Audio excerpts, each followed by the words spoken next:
Hello everyone. आज हम probability of class 11 chapter 16 को पढ़ेंगे और इसके बाद आपकी फाउंडेशन ऑफ प्रोबेबिलिटी की क्लास स्टार्ट हो जाएगी। इस क्लास के बाद आई प्रॉमिस यू आपको सैंपल स्पेस निकालने के लिए कभी कोई प्रॉब्लम नहीं होगी और आप बहुत इजीली चीजों को विजुलाइज करके याद कर पाएंगे और एनसीईआरटी के हम हर एक क्वेश्चन को कवर करेंगे जिससे आपके कॉन्सेप्ट्स को और क्लैरिटी मिले। इस क्लास के बाद आप सैंपल स्पेस निकालने के लिए प्रैक्टिस के साथ एक्सपर्ट हो जाएंगे और आप कोई भी एग्जाम की किसी भी प्रोबेबिलिटी के क्वेश्चन को बहुत इजीली क्रैक कर पाएंगे। ये हमारा फाउंडेशन क्लास है, फर्स्ट क्लास है क्लास 11th की प्रोबेबिलिटी का। तो प्रोबेबिलिटी होती क्या है? प्रोबेबिलिटी मीन्स है अनुमान लगाना। हम चीजों को सोच के बता रहे हैं, हम कंफर्म नहीं है कि ये होगा या नहीं, बट हमें गारंटी है कि हो सकता है या नहीं भी हो सकता है, हाँ या ना में चांसेस है। सपोज करो आज जैसे बादल है, आज मौसम में बादल है और बारिश होने के और ना होने के क्या चांस है। मैं तुमसे पूछूं एक बात बताओ बच्चा, क्या आज बारिश होगी? फिर आप मुझसे कहो कि दीदी आज ना बादल थोड़े ज्यादा हैं, माइट भी पॉसिबल बारिश होने के चांस ज्यादा है, तो हो सकता है बारिश हो जाए। मैं कहूं कि नहीं, मुझे नहीं लग रहा कि आज बारिश होगी, तो हम दोनों के अनुमान है कि आपका कहना है कि बारिश हो सकती है, वहीं मेरा कहना है नहीं होगी। तो दो चांसेस हुए, क्या बारिश हो भी सकती है या नहीं। टोटल क्या हो गया? दो चीजें रिजल्ट आ सकते हैं। आपका कहना है होगी, तो आपका कहना है मतलब आप कह रहे हो होगी, तो 1/2। ये जो बेसिक चीज थी आपने 9th और 10th में पढ़ा था, जिसे हम कहते हैं क्लासिकल डेफिनेशन ऑफ प्रोबेबिलिटी। क्या होती है क्लासिकल डेफिनेशन ऑफ प्रोबेबिलिटी? इसका मतलब ये होता है कि फेवरेबल आउटकम, जैसे कि आपने कहा बारिश हो सकती है, मैंने कहा नहीं, तो ये हम दोनों के अलग अलग फेवरेबल आउटकम हैं। ठीक है, टोटल आउटकम क्या है कि बारिश हो भी सकती है या नहीं, इसके अलावा तो कोई चांस नहीं है ना। तो ये हो गया total number of equally likely outcome. Equally likely है मतलब हो भी सकती है नहीं भी। ठीक है, तो ये जो हमारा होता है ये बेसिक डेफिनेशन है किसकी? प्रोबेबिलिटी की, क्लासिकल थ्योरी। अब हम एक बात बताइए, अब हम एक और एग्जांपल देखते हैं क्वाइन का। ये रहा मेरा क्वाइन, ठीक है।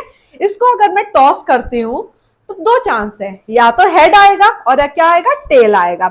हेड आने की और टेल आने की, क्योंकि ये अनबाइस्ड कॉइन है, मतलब इसमें मैंने कोई चीटिंग नहीं करी है, एक सा है, दोनों की इक्वली चांस है, या तो हेड आ सकता है या फिर टेल।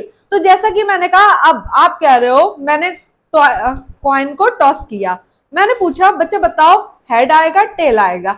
आपने कहा दी मेरा कहना है कि हेड आएगा और मैंने कहा नहीं टेल आएगा। मैं अपोजिट हूं इस बार भी, लेकिन तो फिर इसका भी सेम होगा, फेवरेबल आउटकम एक है, आपका कहना है आएगा, मेरा नहीं है। ठीक है, और टोटल क्या है? या तो हेड होगा या टेल, तो इसका भी आंसर क्या होगा? 1/2। वहीं अगर मैं दो कॉइन को ले लूं, ठीक है, अब बताओ अब क्या होगा? इसको अगर मैं टॉस करती हूँ, ठीक है, और इसको भी टॉस करती हूँ, अब इन दोनों में या तो इसमें भी हेड होगा इसमें भी हेड होगा, या इसमें हेड होगा टेल होगा, या इसमें हेड होगा इसमें टेल होगा, या दोनों में टेल होंगे। इन दोनों के अलावा कोई और चांस है कि हो सकता है कुछ? नहीं ना, बिल्कुल सही कहा। तो यही सारी चीजें जो होती हैं ये प्रोबेबिलिटी में आती हैं, इन्हें हम एक्सपेरिमेंट्स कहते हैं, इन्हें हम आगे पढ़ेंगे। ठीक है, वहीं अब हम शुरू करते हैं अपना थोड़ा सा बेसिक्स को अंडरस्टैंड करते हैं। एक बात बताइए, मैं आपसे कहूं कि बेटा कोई एक ट्रायंगल ड्रॉ करो और बताओ कि उसके सम ऑफ ऑल इंटीरियर एंगल 180 हो। अब आप कैसा भी ट्रायंगल ड्रॉ करो, ठीक है, कैसा भी करो, चाहे रेक्टेंगल ड्रॉ करो, ठीक है, आप इक्विलेटरल ड्रॉ करो, आप स्कैलन ड्रॉ कर लो, आप आइसोसेलेस ड्रॉ कर लो, आप कैसा भी ट्रायंगल ड्रॉ करो, इन सब के एंगल्स का सम जो होगा वो 180 ही होगा। देख रहे हो, हम कैसा भी ट्रायंगल ड्रॉ करें लेकिन इन सब का सम कैसा होगा? 180 होगा। तो फिक्स है, अगर ये फिक्स है तो हमारा ये क्या है? ये डिटरमिनिस्टिक है। हम डिटरमाइन पहले ही कर चुके हैं कि यही होगा और दूसरा नहीं होगा, तो ये डिटरमिनिस्टिक एक्सपेरिमेंट है। इसमें आप कैसा भी कुछ भी ले लो तो ये चेंज नहीं होगा। लेकिन वहीं जहां हम प्रोबेबिलिटी की बात करते हैं वहां पे डिटरमिनिस्टिक अप्रोच एक्सपेरिमेंट्स हम नहीं लेते हैं क्योंकि हमें अनुमान लगाना है। अब इसमें ऑलरेडी डिटरमाइंड है तो आप इसमें क्या अनुमान लगाओगे, समझ में आ रहा है? ठीक है, तो वहीं पे अब हम क्या करते हैं, अब हम कोई और एक्सपेरिमेंट लेते हैं। जैसे मैंने कहा टॉसिंग अ कॉइन, जब हम कॉइन को टॉस कर रहे हैं तो इसमें दो चांस है, या तो हेड आएगा या क्या आएगा, टेल आएगा। ठीक है, तो ये वाले एक्सपेरिमेंट्स जो होते हैं ये होते हैं हमारे रैंडम एक्सपेरिमेंट। रैंडम एक्सपेरिमेंट कौन से होते हैं, जिसमें random experiment not sure on result which we get, हमें नहीं पता कि रिजल्ट हमें क्या मिलेगा, चाहे वो हेड मिले या टेल मिले। समझ में आ रहा है? गुड। ठीक है, it has more than one possible outcome. Outcome का मतलब यहाँ पे रिजल्ट से है। जैसे कि मैंने आपको बताया टॉस करे या तो हेड आएगा या टेल आएगा, मोर देन वन है। वैसे ही अगर मैं बारिश का एग्जांपल दे रही थी, वहां पे बारिश हो भी सकती है और नहीं भी, तो वहां भी मोर देन वन आउटकम है। Not possible to predict correct result, correct result होने की पॉसिबिलिटी चांसेस होते हैं इक्वली, बट आप एग्जैक्टली प्रिडिक्ट कर दो ऐसा जरूरी नहीं है। क्या पता मैंने एक बार टॉस कॉइन किया, ठीक है, हेड आ गया और आपने कहा टेल आएगा, फिर अगेन मैंने किया वो फिर से हेड आ गया, तो जरूरी नहीं है कि आप एग्जैक्टली प्रिडिक्ट कर पाए। ठीक है, तो ये जो होते हैं हमारे होते हैं रैंडम एक्सपेरिमेंट। वहीं जब हम क्लास 11th में आते हैं तब हम पढ़ते हैं स्टैटिकल अप्रोच। स्टैटिकल अप्रोच क्या होती है, प्रोबेबिलिटी की on the basis of observation and collected data. We observe the thing and collect the data. ये इसी वजह से हमें सैंपल स्पेस की जरूरत पड़ती है। क्यों? क्योंकि हम क्या कर रहे हैं, ऑब्जर्वेशंस को, जो प्रोबेबिलिटी है उसके ऑब्जर्वेशंस को हम ऑब्जर्व कर रहे हैं कि अच्छा ये हो रहा है। उसके बाद हम डाटा को कलेक्ट कर रहे हैं कि इतने पॉसिबिलिटी है, इतने चांस है, इसके अलावा और कुछ नहीं होगा। जैसे कि एक बात बताइए, मैंने ये दो कॉइन लिए, एक ये कॉइन है एक ये कॉइन है, इन दोनों को मैंने फ्लिप किया। ठीक है, तो इन दोनों में या तो इसमें भी हेड आए और इसमें भी हेड आए। ठीक है, या तो इसमें हेड आए इसमें टेल आए, या फिर इसमें टेल आए इस वाले कॉइन में टेल आए, इधर हेड आ जाए, या फिर दोनों कॉइन में टेल आ जाए। क्या इसके अलावा कोई और पॉसिबिलिटी है बेटा? खुद सोचो, आप कोई भी दो कॉइन ले लो, कोई भी दो कॉइन ले लो और दोनों को टॉस कर लो। इनके अलावा इनमें से कोई भी आ सकता है। मैं ये नहीं कह रही, मैं प्रिडिक्ट नहीं कर सकती कि कौन सा आएगा। इन सबके आने के इक्वल चांस है कि कोई भी आ सकता है, लेकिन इस वाले के अलावा, इन चारों के अलावा और कोई केस नहीं बनेगा अगर आप दो कॉइन को टॉस करोगे। तो ये जो चीज होती है यही एक तरह का आपका ये क्या है, ये रिजल्ट है, ये मैक्सिमम रिजल्ट है। ठीक है, तो इसे ही हम क्या कहते हैं, सैंपल स्पेस कहते हैं। समझ में आ गया स्टैटिकल अप्रोच? ठीक है, तो ये जो दोनों अप्रोच होती है, इन दोनों अप्रोच के ना थोड़े नुकसान है। अब नुकसान क्या है, अगर अब मैं कहूं मैं ना 10 कॉइन को 10,000 बार टॉस कर रही हूं, बताओ प्रोबेबिलिटी क्या होगी? अब पहली चीज तो 10 कॉइन है, उनको 10,000 बार करना अपने आप में कितना बड़ा सैंपल स्पेस है। क्या इतना इजी है इसको वो करना? नहीं। वैसे ही तो कुछ जो होते हैं इन्फिनाइट टाइम, जब हम we can not apply the infinite number of outcome, इन दोनों हम रिजल्ट्स को हम कभी भी इन्फिनाइट, जब भी हम इन्फिनाइट मतलब बहुत बड़ी क्वांटिटी में अप्लाई नहीं कर सकते, बहुत बड़े एक्सपेरिमेंट्स में।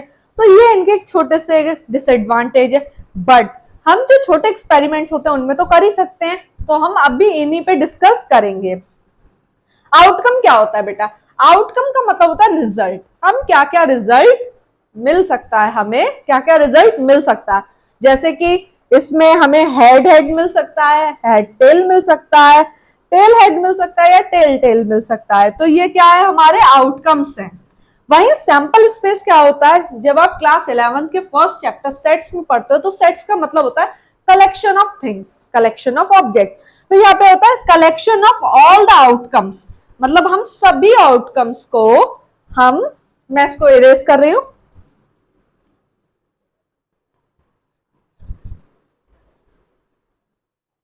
ठीक है। तो सैंपल स्पेस क्या होता है? सैंपल स्पेस होता है सेट। सेट का मतलब क्या होता है? Collection of thing.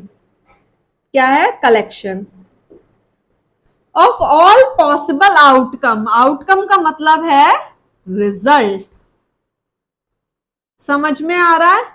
मतलब collection of all result of the random experiment. जैसे मैंने बताया कि मैंने दो कॉइन को, ये मेरे दो कॉइन है, इनको मैंने टॉस किया। अभी आप करके भी देख सकते हैं। आपके पास क्या चांस है? हेड हेड आएगा, हेड टेल आएगा, टेल हेड आएगा और टेल टेल आएगा। तो ये जो चीज है ये set of all possible outcome है। इसके अलावा और कोई भी रिजल्ट नहीं बनेगा अगर मैं ये फर्स्ट कॉइन और इस सेकंड कॉइन को टॉस करूं। समझ में आ रहा है? हाँ, तो ये क्या है? ये मेरा एक सैंपल स्पेस है। सैंपल स्पेस और when we flip two coins, जब हम दो कॉइन को फ्लिप करते हैं या फिर टॉस करते हैं तब मेरे पास ये एक स्पेस बनता है, सैंपल स्पेस। अगर मैं एक कॉइन को करूं तो क्या पॉसिबिलिटी है? या तो केवल हेड आएगा या केवल टेल आएगा। यही तो है। एक कॉइन को पलट के देख लो।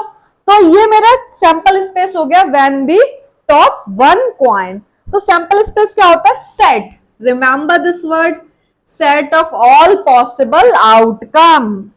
किसके? हम रैंडम एक्सपेरिमेंट की बात कर रहे हैं। जल्दी से क्विक रिकॉल करते हैं चीजों को जिससे कि आपको ये सारी डेफिनेशन समझ में आ जाए, भूले ना। क्लासिकल अप्रोच सबसे पुरानी होती है। क्लासिकल अप्रोच, इसमें क्या होता है? फेवरेबल आउटकम को total number of equally likely outcome से डिवाइड कर देते हैं और हमें क्या मिल जाता है? Classical theory of probability. वहीं जो स्टैटिकल अप्रोच होती है उसमें हम कलेक्शन क्या करते हैं? Probability on the basis of observation and collected data. हम डाटा को कलेक्ट करते हैं, उन्हें ऑब्जर्व करते हैं, फिर हम उसमें ये डेफिनेशन को अप्लाई करते हैं। ठीक है। वहीं इन दोनों थ्योरीज के एडवांटेज ये है, डिसएडवांटेज ये है कि ये इन्फिनाइट नंबर ऑफ आउटकम वाले एक्सपेरिमेंट्स पे अप्लाई नहीं हो सकता है। ठीक है। फिर रैंडम एक्सपेरिमेंट क्या होता है? रैंडम एक्सपेरिमेंट है जिसमें हम रिजल्ट के बारे में श्योर ना हो। We are not sure that what we are going to get. ठीक है। It has more than one possible outcome. Outcome का मतलब ध्यान रखेंगे रिजल्ट से रहता है, तो हमारे पास एक से ज्यादा रिजल्ट होंगे कि बारिश होगी या नहीं होगी। हम जब टॉस करेंगे कॉइन को तो हेड आएगा या टेल आएगा। मोर देन वन आउटकम होगा। Not possible to predict correct result. आप एक बार तो बोल सकते हो कि हाँ आपने दो बार बोल दिया अगर आपका लक साथ दिया, पर आप हर बार करेक्ट रिजल्ट तो नहीं प्रिडिक्ट कर सकते। अगर आप कर रहे हो then it's literally unbelievable for me, but कर नहीं सकते कोई भी। आप अगर कॉइन को मतलब हम 3 to 4 बार टॉस कर रहे हैं, आपने हो सकता है 3 रिजल्ट सही बता दियो, लेकिन सारे करेक्ट रिजल्ट प्रेडिक्ट करना रैंडम एक्सपेरिमेंट के लिए इम्पॉसिबल है। ठीक है। उसके बाद हम करते हैं आउटकम। आउटकम का मतलब होता है रिजल्ट। जब हम कोई भी एक्सपेरिमेंट परफॉर्म कर रहे हैं और परफॉर्म करके हमें जो मिलता है वो हमारा रिजल्ट होता है, मतलब आउटकम होता है, possible result of an random experiment. वहीं सैंपल स्पेस क्या होता है? Set of all outcome which we get on doing random experiment. ठीक है। ये डेफिनेशन क्लियर हो गई। अब इसके बाद हम क्लास 11th की जो 16.1 एक्सरसाइज है उसको प्रैक्टिस करेंगे और आई एम डैम श्योर इसके बाद आप कभी भी सैंपल स्पेस निकालने के लिए कोई प्रॉब्लम नहीं होगी। ठीक है। लेकिन आपको एक बार प्रैक्टिस करनी है, चीजों को विजुअलाइज करना है। हम सारे क्वेश्चंस को विजुअलाइज करके प्रैक्टिस करेंगे जिससे कि आपको जो चीजों की अंडरस्टैंडिंग हो, जो मिरर इमेज, जो आपके जो माइंड में इमेज की तरह ये सेव हो जाए और आप कभी भी ना भूले। ठीक है। तो हम 16.1 शुरू करते हैं। देखिए मैंने बुक अपने हाथ में ले ली है, मैं बुक खोलकर रख लेती हूँ। ठीक है।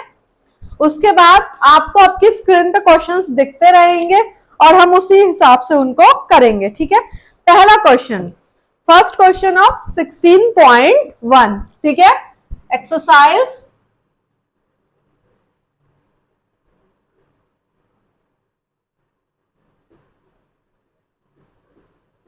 देखिए, हम जल्दी जल्दी से करेंगे विदाउट वेस्टिंग योर टाइम, ठीक है। जल्दी से शुरू करते हैं।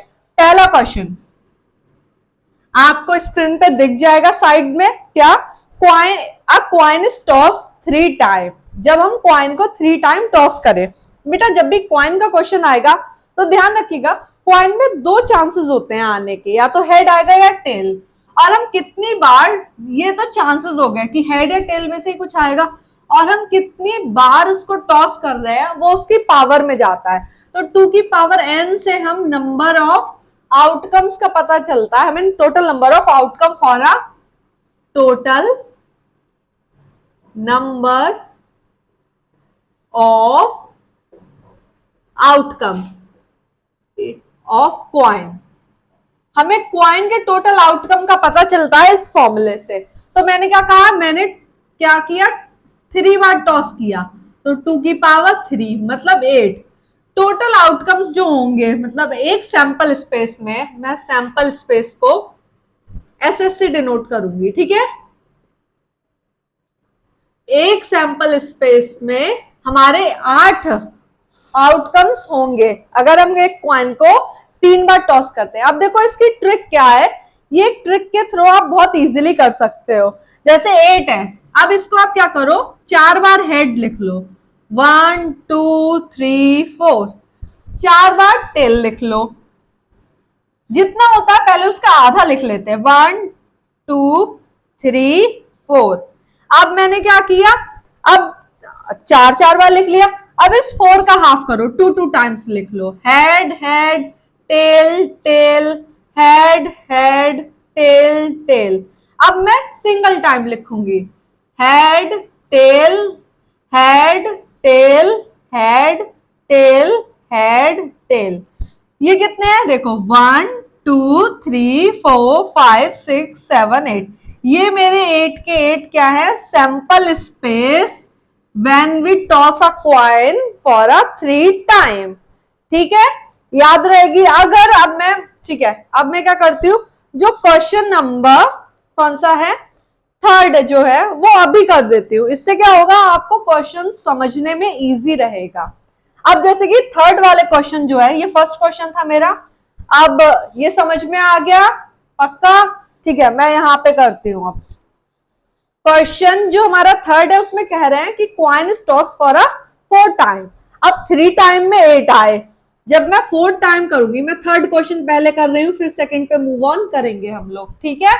तो हमारे टोटल आउटकम कितने होंगे, वेरी गुड, टोटल आउटकम होंगे हमारे 2 की पावर 4 मतलब 16। कितने होंगे, 16। अब मुझे 16 सैंपल स्पेस लिखने हैं, तो अब मैं इसमें कैसे करूंगी, अब जैसे इसमें किया था, पहले हाफ लिख के, अब 16 का हाफ कितना होता है, 8, तो 8 टाइम हेड लिखूंगी, 8 टाइम टेल, ठीक है। 1 सॉरी मैंने 80 लिख दिया ठीक है। अब मैं 8 टाइम हेड लिखती हूँ, 1 2 3 4 5 6 7 8। थोड़ा छोटा लिखूंगी, टेल भी 8 टाइम आ जाए, 1 2 3 4 5 6 7 8। चलो आ गया, ठीक है। अब मैंने 8 टाइम्स लिख दिए।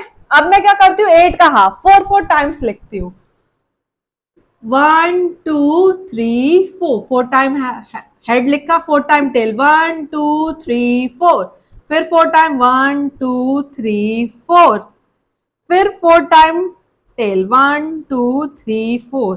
अब मैंने 4 टाइम लिख दिया, 4 का हाफ करो 2, अब मैं 2 टाइम करूंगी, head head tail tail, head head tail tail, head head tail tail, head head tail tell.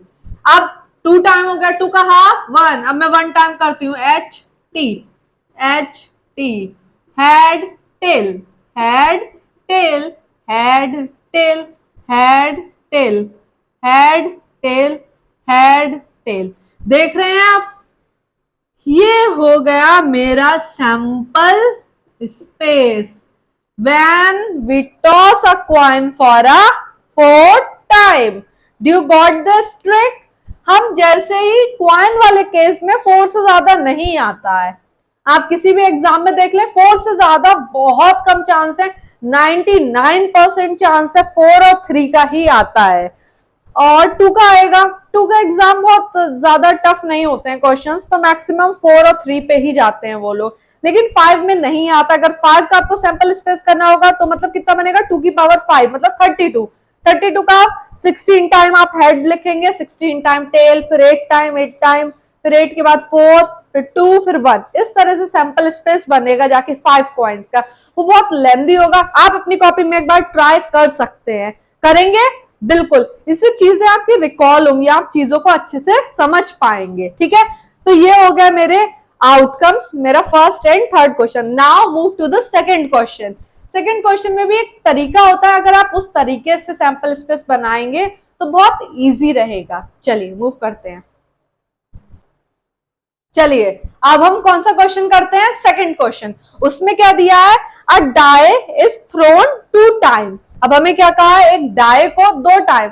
Die आपने खेली होगी, जरूर सभी ने खेली होगी, क्यूबिकॉल होती है, जब सांप सीढ़ी खेलते हैं या फिर लूडो खेलते हैं तो हम इसी डाई को क्या करते हैं, रोल। अब मुझे क्या कहा है कि मैंने 2 डाइस इसमें, चलो इस हिसाब से हम बना लेते हैं, समझ जाओ आप। ये क्या है, मेरी 2 डाई है। अब इनको मैंने रोल किया, अब या तो इस पे 1 आएगा, इस पे 1 आ सकता है, इस पे 1 आया, इस पे 2 आ गया, तो बहुत सारे हैं। कितने चांस है, इस पे 6 होते हैं, 6 स्पेसेस होते हैं, हर इस पे होता है, इसमें 6 होता है, तो टोटल आउटकम्स जो होते हैं इसमें वो कितने होते हैं बेटा,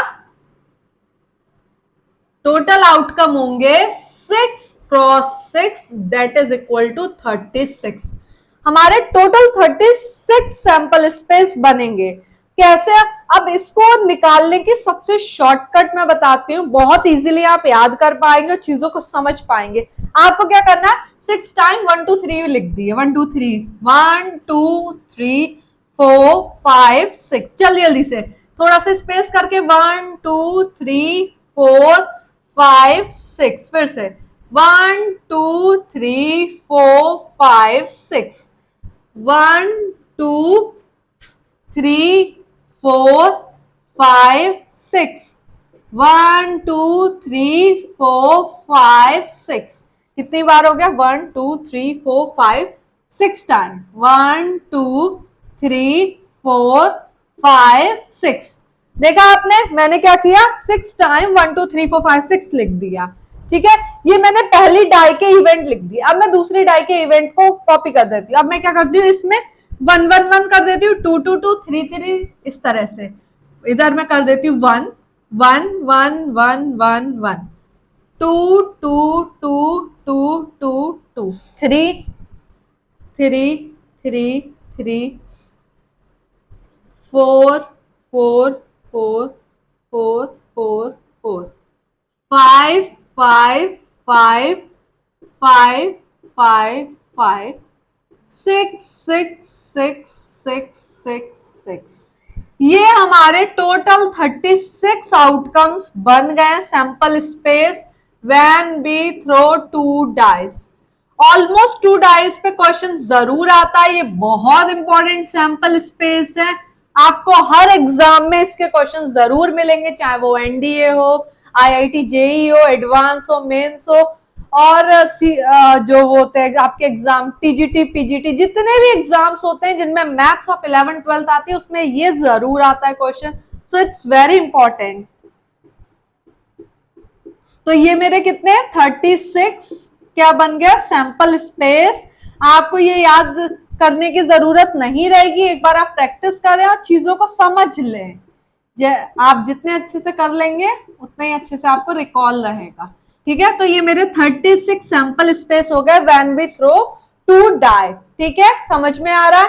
now let's move to the other question. ये मेरा कौन सा था, question number 2 of NCERT exercise 6.1। अब हम कौन सा क्वेश्चन करते हैं, क्वेश्चन नंबर हमारा 3 हो गया था, 4 करते हैं। A coin is tossed and die is thrown. ठीक है, चलो मैं इसको इरेज कर, देखिए बेटा अब मेरे पास क्या सैंपल, अब मेरा क्वेश्चन नंबर है कौन सा है, 4th। व्हेन क्या है question? A coin is tossed and die is thrown. तो a coin is tossed and die is rolled. अब एक डाई मैंने रोल करी और एक कॉइन टॉस किया। अब बेटा एक बात बताओ, विजुअली समझो, इसके दो चांस है, या तो इस पे हेड आएगा या टेल आएगा। इसके 6-7 चांस है, ठीक है। तो हेड के साथ या फिर ये सारी 6 चीजें आ जाए या ये टेल के साथ आ जाए, अब ये तो हमें नहीं पता। तो इसका सैंपल स्पेस क्या होगा? जब मैंने एक डाई रोल करी और एक क्वाइन को टॉस करा, तो हो सकता है इधर हेड आए, इधर हेड आया, इधर एक नंबर आ गया। क्या पता इधर हेड आया इधर 2 आ गया। हमें यह भी नहीं पता हेड के साथ 3, हेड के साथ 4, हेड के साथ 5 और हेड के साथ 6। इनमें से कुछ भी आ सकता है। हाँ, और या ये हुआ कि मैंने जब इसको टॉस किया तो हेड आया ही नहीं, टेल आ गया और इधर 1 आ गया। तो इसके क्या चांस होंगे? टेल के साथ 1 आ सकता है, या फिर यहाँ टेल आया, यहाँ 2 आ गया, टेल के साथ 2 आ गया, टेल के साथ 3, टेल के साथ 4, टेल 5, 6। ये बेटा हमारे क्या हो गया? Sample space when we toss a coin and roll a die. आप विजुअली समझ पा रहे हैं चीजों को? आप जब तक विजुअली कोशिश नहीं करेंगे चीजों को याद नहीं कर पाएंगे। आप तभी अच्छे से समझ पाएंगे जब आप उनको विजुअली देख के एक बार सोच के करेंगे। ठीक है, आ गया? चलो अब हम question. A coin is tossed and then a die is rolled only in a case a head is shown on the coin. ठीक है, फिफ्थ क्वेश्चन बहुत सिंपल सा है। उसमें कहा गया है एक कॉइन है जिसको मैंने टॉस किया तो या तो हेड आएगा या टेल आएगा। लेकिन जब हेड आया फिर डाई को रोल किया, जब हेड आया, अगर हेड आ गया मेरा तो मैंने क्या किया, ये जो मेरी डाई है, ठीक है, इसको मैंने क्या कर दिया? रोल कर दिया। तो इसमें क्या चांसेस है? 1 आए, 2, 3, 4, 5, 6। आई थिंक अब आप ये बहुत अच्छे से समझ गए होंगे। तो मुझे इसका क्या रखना है? Sample space. बेटा ध्यान रखिएगा, जितना आप पिक्चर्स के थ्रू सैंपल स्पेस निकालना सीखेंगे उतना ही ज्यादा आपकी क्लियरिटी होगी अंडरस्टैंडिंग कॉन्सेप्ट की।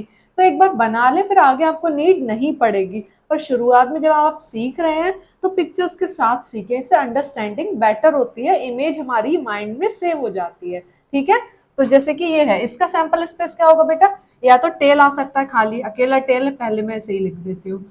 हेड आया, हेड के साथ 1 आ सकता है, हेड आया, हेड के साथ हो सकता है 2 आया हो, जब मैंने डाई को एक बार रोल किया, हेड के साथ हो सकता है 3 आया हो, हेड के साथ 4 हो सकता है, हेड के साथ 5 और हेड के साथ 6। तो ये मेरा बना sample space for question number 5। अब क्वेश्चन 6 क्या कह रहा है कि 2 boys and 2 girls are in room X. ठीक है, तो क्वेश्चन 6 में यहाँ पे कर देती हूँ। क्वेश्चन 6 क्या है? ये एक रूम है, ठीक है, देखिए ये एक रूम एक्स है, ये एक रूम वाई है। रूम एक्स में, ठीक है, 2 बॉयज हैं जिनको मैं कह देती हूँ B1 B2 और 2 गर्ल्स हैं। गर्ल्स मुझे नहीं पता तो मैं उन्हें G1 G2 कह देती हूँ अपनी मर्जी से। ठीक है, यहाँ पे 1 बॉय है जिसको मैंने, क्योंकि V1 B2 मैंने इधर ही ले लिया तो मैं इधर B3 नाम का बॉय रख देती हूँ।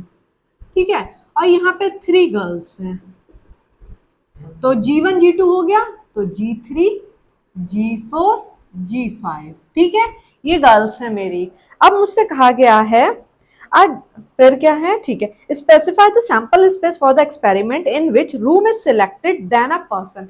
पहले हमें रूम सिलेक्ट करना है, फिर पर्सन।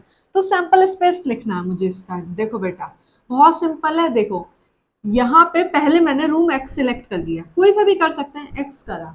अब एक्स के बाद मुझे एक पर्सन सिलेक्ट करना है, तो हो सकता है मैं एक्स के साथ B1 को सिलेक्ट कर दूं, ये चांस है। या हो सकता है मैं एक्स में B2 को सिलेक्ट कर लूं, या हो सकता है मैं रूम 3 से G1 को सिलेक्ट कर लूं, या रूम एक्स से G2 को कर लूं। ठीक है, अब आ जाते हैं, अब x वाले रूम का तो क्लियर हो गया, अब आ जाते हैं y वाले रूम से हो सकता है मैं B3 को बुला लूं, या फिर मैं y वाले रूम से G3 को बुला लूं, या y वाले रूम से G4 को बुला लूं, या y वाले रूम से G5 को बुला लूं। तो ये क्या हो गया मेरा बेटा, सैंपल स्पेस। ठीक है, sample space for question number 6। अब let's move to the question number 7। चलिए मैं इसको इरेज करती हूँ, फिर हम क्वेश्चन नंबर 7 करते हैं। ठीक है, चलिए हम क्वेश्चन नंबर 7 पे मूव करते हैं। One die of red color and one of white and one of blue color are placed in a bag. One die is selected at random and rolled. Its color and number on uppermost face is noted. Describe the sample space.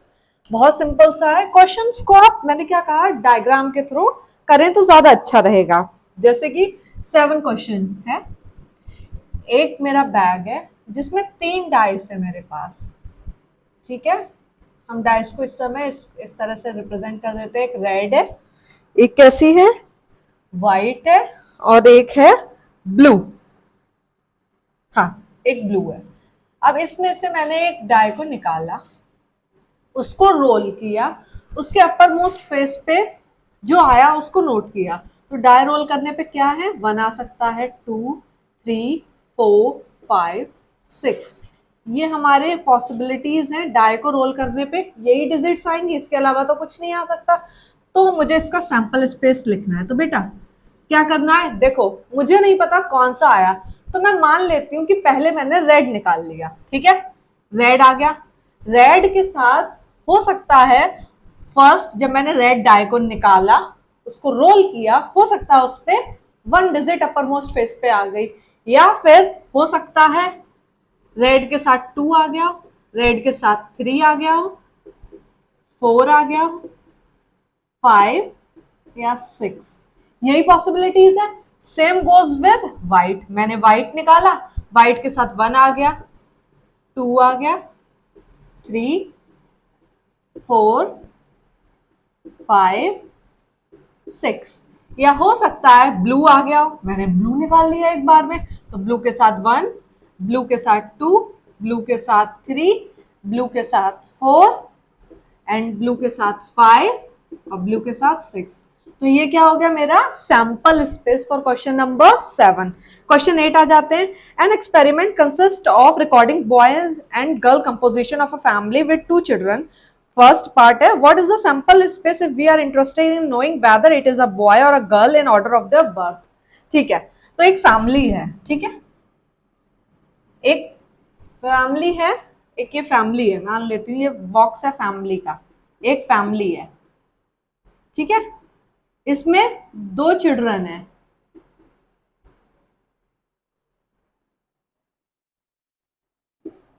ठीक है, इसमें क्या कहा है, 2 children है। ठीक है, अब इन्होंने मुझसे कहा है कि वो सैंपल स्पेस की पहला गर्ल्स हो गया बॉय। अब 2 चिल्ड्रन है बेटा, एक बात बताओ आप, या तो दोनों बॉय हो सकते हैं किसी फैमिली में, ठीक है, या दोनों गर्ल्स हो सकती हैं, या बॉय हो सकता है, या गर्ल हो सकती है, या गर्ल हो सकती है बॉय। यही तो पॉसिबिलिटीज हैं। क्या 2 बच्चे में और कोई बच्चा हो सकता है? नहीं। तो इसका सैंपल स्पेस सिंपल है, क्या होगा, या तो बॉय बॉय हो गया, या गर्ल गर्ल हो गई, या गर्ल बॉय हो गई, और या फिर बॉय गर्ल हो गया। तो इसका मतलब पहला बॉय, पहला बड़ा बॉय है, छोटा बॉय है, बड़ी गर्ल है, छोटी भी गर्ल है, बड़ी गर्ल है, छोटा बॉय है, छोटा बॉय है, बड़ी गर्ल है। ये पॉसिबिलिटीज हैं 8 के फर्स्ट पार्ट में। वही कह रहा है सेकंड पार्ट कि what is the sample space if we are interested in the number of children in a family. अब बताओ मुझे नंबर ऑफ गर्ल चिल्ड्रन देखनी है, फैमिली में कितनी हो सकती हैं। इस फैमिली में एक भी गर्ल चिल्ड्रन है? नहीं है। गुड, तो यहाँ 0 हो गया। इसमें कितनी है? 2 है। इन दोनों केस में कितनी है? एक। एक एक लिखने से क्या मतलब है, एक ही लिखा जाएगा ना, एक गर्ल चिल्ड्रन है, या फिर 2। अब 2 बच्चे टोटल हैं तो 0, 1, 2 ही तो होगी पॉसिबिलिटी। समझ में आ रहा है? गुड। नाउ अब हम मूव करते हैं क्वेश्चन नंबर 9 पे। ठीक है, मैं इसको इरेज कर रही हूं। ठीक है, क्वेश्चन नंबर 9 पे आ जाते हैं। 9 क्या कह रहा है? A box contain one red, three identical white ball. Two ball are drawn at random in succession without replacement. Write the sample space for this experiment. तो बेटा क्या है इसमें 9 वाले क्वेश्चन में मुझसे कहा है एक बॉक्स है, ठीक है, उसमें एक रेड बॉल है, 3 आइडेंटिकल व्हाइट बॉल है। आइडेंटिकल व्हाइट बॉल इसीलिए हम इसमें W1, W2, W3 नहीं लेंगे क्योंकि बॉल एक सी है। आइडेंटिकल का मतलब है बिल्कुल एक सी है। यहां से मैंने कितनी 2 बॉल निकाली हैं। 2 balls are drawn at randomly कोई सी भी 2 बॉल निकाल ली मैंने, ठीक है। इसका सैंपल स्पेस लिखो। बेटा एक बात बताओ, पहले मैंने हो सकता है रेड निकाल ली हो, मुझे नहीं पता, तो दूसरी तो जाहिर सी बात है व्हाइट आई होगी, या क्या पता पहली मैंने व्हाइट निकाली हो दूसरी रेड आ गई हो, या फिर मैंने रेड निकाली ही ना हो मेरे पास दोनों व्हाइट आ गई हो। क्या इसके अलावा कोई और पॉसिबिलिटी है इस केस में? नहीं है। गुड, समझ में आ रहा है। तो ये हमारा हो गया sample space for question number 9। In questions की आप थ्योरी खुद भी लिख सकते हैं, पर क्वेश्चन को समझना, उससे सैंपल स्पेस क्रिएट करना बहुत जरूरी है, क्योंकि ये आपका बेस होगा प्रोबेबिलिटी का। जितने भी आगे प्रॉब्लम्स होंगे क्लास 11 से लेकर 12 तक के, वो सब आपके सैंपल स्पेस पे बेस्ड होंगे। तो ये एकदम फाउंडेशन है, तो आप ध्यान रखेंगे कि सैंपल स्पेस कैसे निकालते हैं, ठीक है। लेकिन इस क्लास के बाद आपको कभी सैंपल स्पेस निकालने में प्रॉब्लम नहीं आएगी, ये मेरी गारंटी है, अगर आपने ध्यान से सुना है, समझा है और उसको एक बार प्रैक्टिस करी है, क्योंकि मैं बहुत पिक्चर्स के थ्रू समझा रही हूँ और वो आपके माइंड में सेव होता रहेगा, ठीक है।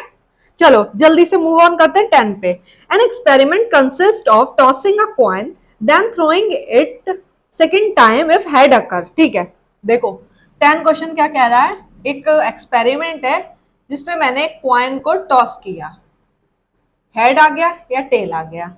इन्होंने कहा है, ठीक है, and throwing it again, throwing it second time if head occur हुआ तो इस कॉइन को मैंने फिर से टॉस करा तो फिर से हेड या टेल आ जाएगा, ठीक है।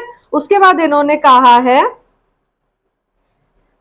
Okay, if a tail occur on first coin, first उस पे टॉस पे टेल अकर हुआ, then die is rolled for a once, फिर डाई को रोल किया। तो यहां पे जब मैंने डाई को रोल करूंगी, इसको आप देखो, मैंने क्या किया, डाई को रोल किया, तो मेरे सैंपल स्पेस क्या बन सकते हैं, 1 2 3 4 5 6, ये पॉसिबिलिटीज है। इसका मुझे सैंपल स्पेस लिखना है, क्या आएगा, देखो बेटा, हेड हेड आ सकता है या हेड टेल आ सकता है, ठीक है, या फिर टेल के साथ 1 आ गया, टेल के साथ 2 आ गया, टेल के साथ 3 आ गया, ये मेरा 6 हमेशा आ जाता है, टेल के साथ 4, टेल के साथ 5, टेल के साथ 6। ये हमारी कुछ पॉसिबिलिटीज हैं और कोई पॉसिबिलिटी नहीं है, समझ में आ रहा है। गुड, ठीक है। अब क्वेश्चन नंबर 11 पे आ जाते हैं। 11 क्वेश्चन बहुत इजी है, पता है कैसे, क्योंकि ये बिल्कुल हमारा क्वाइन वाले उस पे है जो हमने शुरू के क्वेश्चन करे थे 11 पे। इन्होंने कहा है, एक क्या है question, suppose 3 valve are selected at random from a lot, each valve is tested and classified as defective or non-defective. Write the sample space for this experiment. ये बहुत सारे बल्ब है मेरे, ठीक है, बहुत सारे हैं, इनमें से मैंने 3 बल्ब को चूज किया।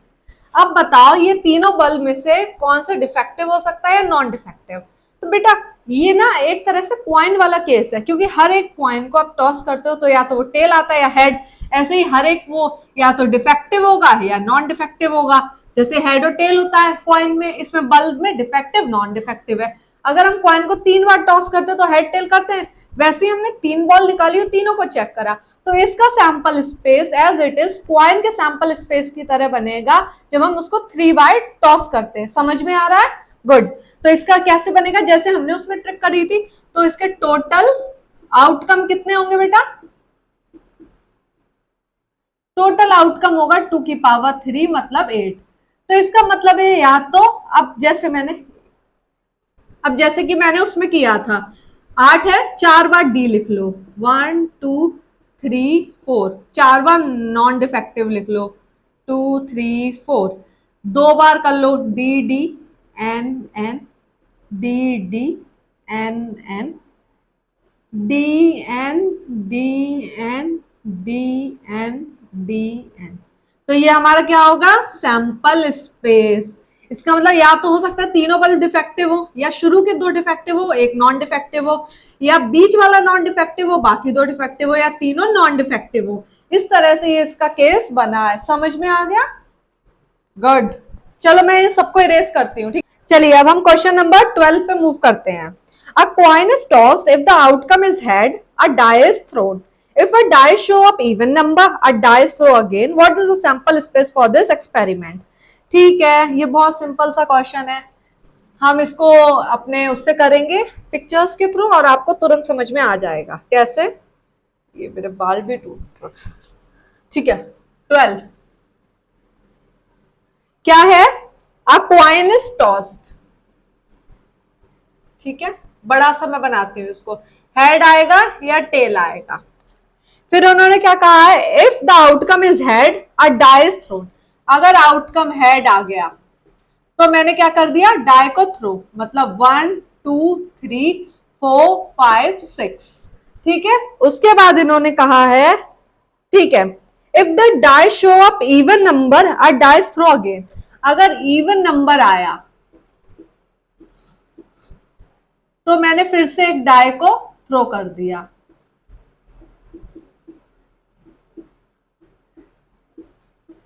अब इवन तो वो 2 4 6 ही है। अब यहां पे मैंने फिर एक डाई थ्रो कर दी, तो क्या होगा, 1 2 3 4 5 6। ऐसे ही केसेस बनेंगे, इसमें भी यही होगा, 1 2 3 4 5 6। इसमें भी यही होगा, 1 2 3 4 5 6। समझ में आ रहा है? गुड। तो इसमें क्या कहा, sample space for this experiment, ठीक है। तो इसका सैंपल स्पेस क्या होगा, सैंपल स्पेस पहले खाली टी लिख लेते हैं, ठीक है। अब हेड आया, हेड के साथ 1 आ गया, लेकिन जब हेड आया 2 आया, इवन आया, तो मैंने एक डाई को फिर से थ्रो किया, तो 2 1, head 2 2, head 2 3, head 2 4, head 2 5, head 2 6, फिर चलो, फिर हेड 2, हेड 3 पे मैंने कोई वो नहीं किया है। फिर जाते हैं head 4 1, head 4 2, head 4 3, head 4 4, head 4 5। आप पिक्चर देख रहे हैं, समझ में आ रहा है? गुड। हेड 4 6 हो गया, 5 हेड के साथ, फिर 5 आ गया तो कुछ भी नहीं आया। फिर हेड के साथ जब 6 आया, फिर से हमारे उतने ही केस बने।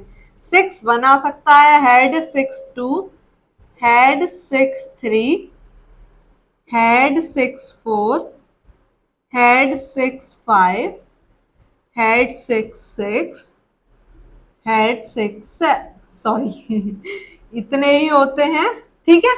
ये हमारा हो गया क्या, सैंपल स्पेस, ठीक है। तो हमारा ये 12 क्वेश्चन हो गया। अब आ जाते हैं 13 पे। 13 बहुत सिंपल सा है, मैं इसको इरेज कर रही हूं, फिर हम क्वेश्चन 13 पढ़ते हैं, ठीक है। देखो बेटा, क्वेश्चन 13 क्या कह रहा है। 13 कह रहा है 1 2 3 4 are number written separately on a 4 slip of paper. एक ये मेरा बॉक्स है, इसमें मैंने 1 2 3 4 ये पेपर स्लिप पे लग के डाल दिए हैं और मिक्स थॉरली किया है। A number 1 2 3 4 written separately on the 4 slip of paper, ठीक है। The slip are put in the box, put कर दिया, mix thoroughly कर दिया। A person draw 2 slip from the box, one after other without replacement. Describe the sample space for the experiment. यहां से मैंने 2 slip निकाल ली, ठीक है। अब मुझे बताना है क्या होंगे इसके सैंपल स्पेस। तो बेटा मुझे नहीं पता मैंने कौन सी 2 स्लिप निकाली है। मैंने हो सकता है 1 निकाली, उसके बाद 2 आ गया हो, या हो सकता है 1 के बाद 3 आ गया हो, पहले 1 आया फिर 3, 1 आया और 4 आ गया हो, क्योंकि ये विदाउट रिप्लेसमेंट है, मतलब निकाली फिर रख ली फिर एक और निकाला, समझ में आ रहा है, रखा नहीं है वापस, विदाउट रिप्लेसमेंट है। हो सकता है मैंने पहली बार में 2 निकाला हो फिर 1, फिर 2 3 2 4, ठीक है, फिर मैंने हो सकता है 3 निकाला हो पहले, फिर 3 1 3 2 3 4, ऐसे ही हो सकता है मैंने 4 पहले निकाला और फिर मैंने 1 निकाला, 4 के बाद 2 निकाला, 4 के बाद 3। तो ये मेरा सैंपल स्पेस हो गया क्वेश्चन नंबर 13 के लिए। आ जाओ 14 पे। An experiment consists of rolling a die, then tossing a coin once if the number is on the die is even. If the number is die on odd, a coin is tossed twice. Write the sample space. बहुत simple है, picture से समझेंगे समझ में आ जाएगा तुरंत। देखो एक डाई है, रोल किया, क्या केसेस बनेंगे, अब आपको याद ही हो गया होगा, 3 4 5 6, ठीक है, ये 6 केस बन रहे हैं, ठीक है। अब इन्होंने कहा है, ठीक है, then tossing a coins once if number on die on even, मतलब अगर इवन नंबर आया है तो हम एक बार कॉइन को टॉस करेंगे, तो एक बार करेंगे तो हेड आएगा टेल, हेड आएगा टेल, तो ये होगा। अब अगर number, if the number on die is odd, a coin is toss twice, अगर ऑड आया तो हम 2 बार फेंकेंगे, 2 बार का सबसे शुरुआत में ही मैंने बताया था, अगर हम 2 कॉइन को टॉस करते हैं तो उसकी प्रॉब्लम होती है सैंपल स्पेस,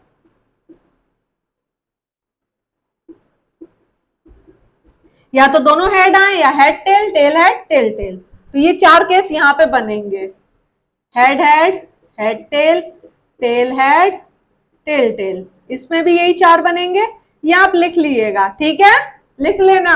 तो मैं इसका सैंपल स्पेस ड्रॉ करती हूँ, क्या आएगा, मैंने डाई को रोल किया, 1 आया, और 1 के साथ हो सकता है एच एच आ गया हो, या हो सकता है 1 के साथ एच टी आ गया हो, या 1 के साथ टी एच आ गया हो, या 1 के साथ टी टी आ गया हो, 1 के, ये 1 है, 1 के साथ टी टी आ गया हो, या हो सकता है 2 आया हो और एच आ गया हो, 2 और टी आ गया हो, या फिर हो सकता है 3 एच एच आ गया हो, 3 एच टी आ गया हो, 3 टी एच आ गया हो,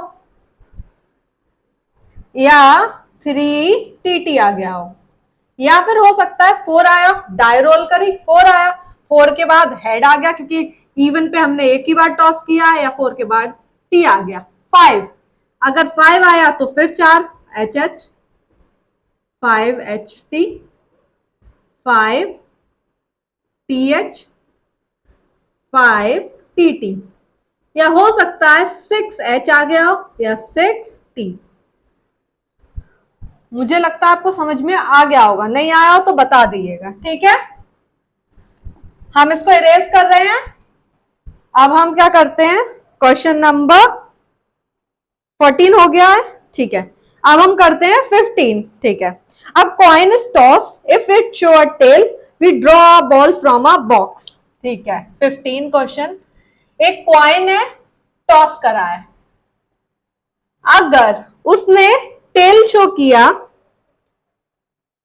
ठीक है, tell, if it should our tail we draw a ball from a box which contain 2 red and 3 black ball, एक बॉक्स है जिसमें 2 रेड बॉल है, R1 R2 और 3 ब्लैक बॉल है, हाँ, B1, ये सही से मैं इधर लिख देती हूँ, B2 B3, ठीक है, एक तो यह होगा, या फिर okay, if it show a head we throw a die, अगर इसने हेड शो किया तो हमने फिर से क्या किया, रोल कर दी डाई को, तो फिर से केस 1 2 3 4 5 6, मुझे लगता है ये अच्छे से आ गया होगा। तो मुझे इसका सैंपल स्पेस लिखना है, समझ में आ रहा है, सिंपल सा है। तो क्या है बेटा, इसमें देखो, या तो हेड आएगा, अगर हेड आया तो या तो 1 आ सकता है, हेड के साथ हो सकता है 2 आ गया हो, हेड के साथ हो सकता है 3 आ गया हो, हेड के साथ हो सकता है 4 आ गया हो, हेड के साथ 5 आ गया हो, हेड के साथ हो सकता है 6 आ गया हो। अदरवाइज टेल के साथ या तो हो सकता है रेड 1 आ गई हो, या टेल के साथ रेड 2 आ गई हो, टेल एक हमने टेल आया, फिर हमने एक बॉक्स में से एक बॉल निकाली, हो सकती है रेड बॉल आ गई हो, या हो सकता है रेड की सेकंड आ गई हो, या हो सकता है टेल के साथ ब्लैक की 1, टेल के साथ ब्लैक 2 और टेल के साथ ब्लैक 3। तो ये हमारा क्या हो गया, सैंपल स्पेस। अब हम आ जाते हैं लास्ट क्वेश्चन 16 पे। इसमें क्या है, a die is thrown repeatedly until a 6 come up, write the sample space. ठीक है, ये बहुत सिंपल सा है, ये इन्फिनाइट टाइप का है, इसमें कुछ एंडिंग नहीं है, तो आप कुछ डिजिट तक लिख देंगे। मैंने एक डाई रोल करी, अब मुझे तब तक इसे रोल करना है जब तक क्या नहीं आ रहा है, 6।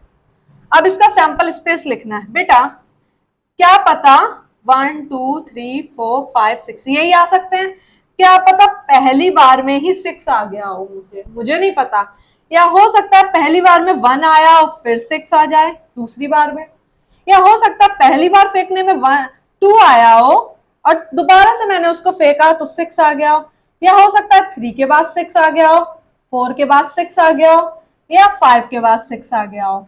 ठीक है, या फिर 6 आया होगा तो पहला ही हमने लिख दिया है, या फिर पहली बार में भी 1 आया, दूसरी बार में थ्रो किया तब भी 1 आया, हो सकता है तीसरी बार में 6 आ गया। इस हिसाब से आप इसको कंप्लीट कर लेंगे जहां तक आप लिखना चाहें।